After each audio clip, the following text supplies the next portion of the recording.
Matthew 7. Let's look at Matthew 7. Oh, no, I was near Galatians. Let's do Galatians real quick. Then we'll go to Matthew 7. Galatians 6, verse 7. It says, be not deceived, God is not mocked. Whatsoever man soweth, that he shall reap. This is for he that soweth to the flesh shall reap of the flesh corruption. He that soweth to the Spirit shall of the Spirit reap life everlasting.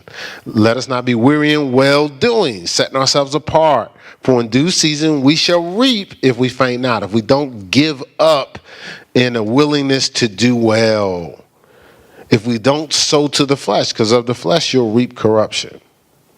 Matthew 7, starting with verse 1. It says, judge not that you be not judged. So don't pass sentence on a situation that you don't want the same sentence passed on you. It says, for with what judgment you judge. So when you pass a sentence, now we're not talking about stating the obvious. If you see somebody stealing and you say that person's a thief, that's not judgment. They actually did steal. They are a thief. But if you tell them with the intent, they stealing because they greedy, they selfish, they don't care about nobody, they could feel that I'm not going to eat unless I steal.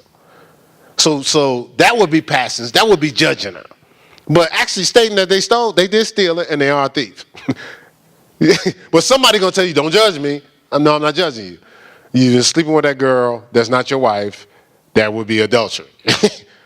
Don't judge me. Who are you to judge me? Well, no, I didn't say why or what your intent was, but you are sleeping with that woman.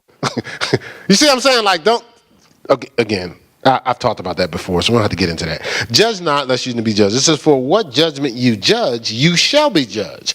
And what measure you meet, it shall be measured to you again. So the same measure you meet will be measured to you again. Look, the same thing you sow, you're going to reap. So don't complain when you get the reward for the seeds you sow. That's your measure. That's what you wanted. Because if you didn't want it, you wouldn't have sowed it. Right? Because it says, if you sow to the flesh, you shall reap of the flesh corruption. That's what the scripture said, right? I did read that right, sweetheart. So that means if I reap corruption, I'm not complaining, right?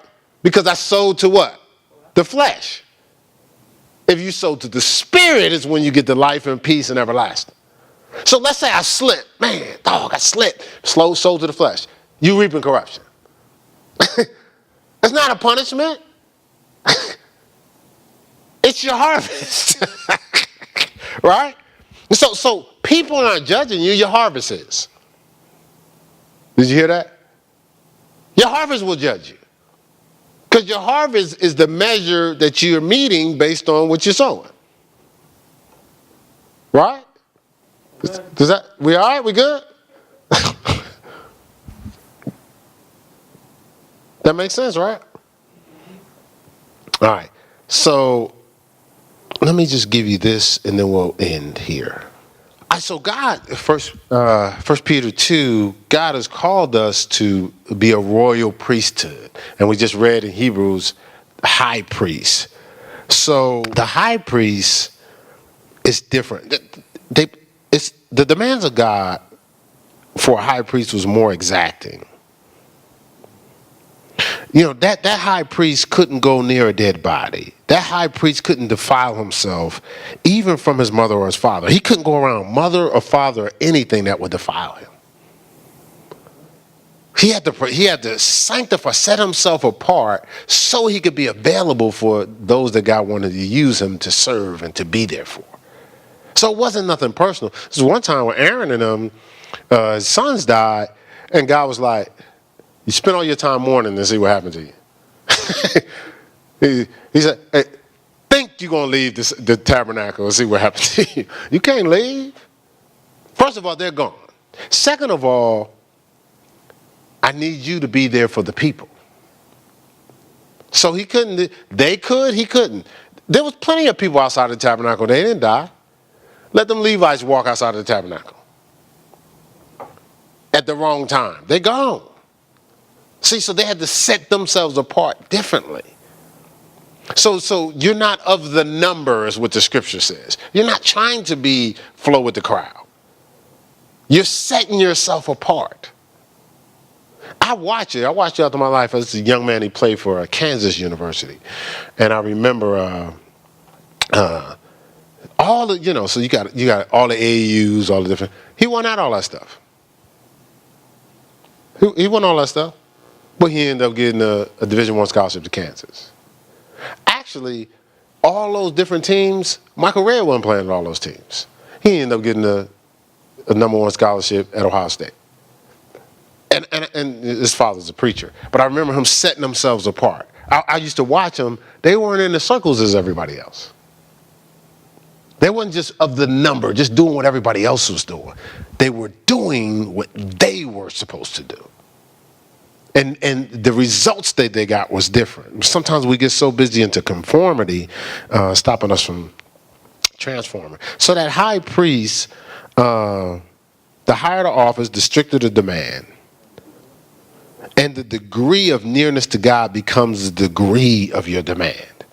So the higher you go in God. See, don't think, I understand that we're pastors and then you got ministers here.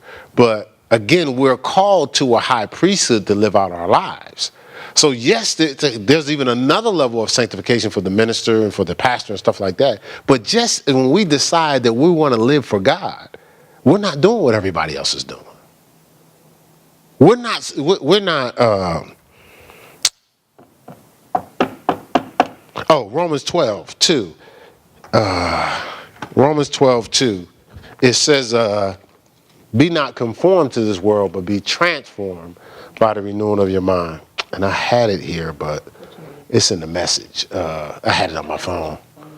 You got the message?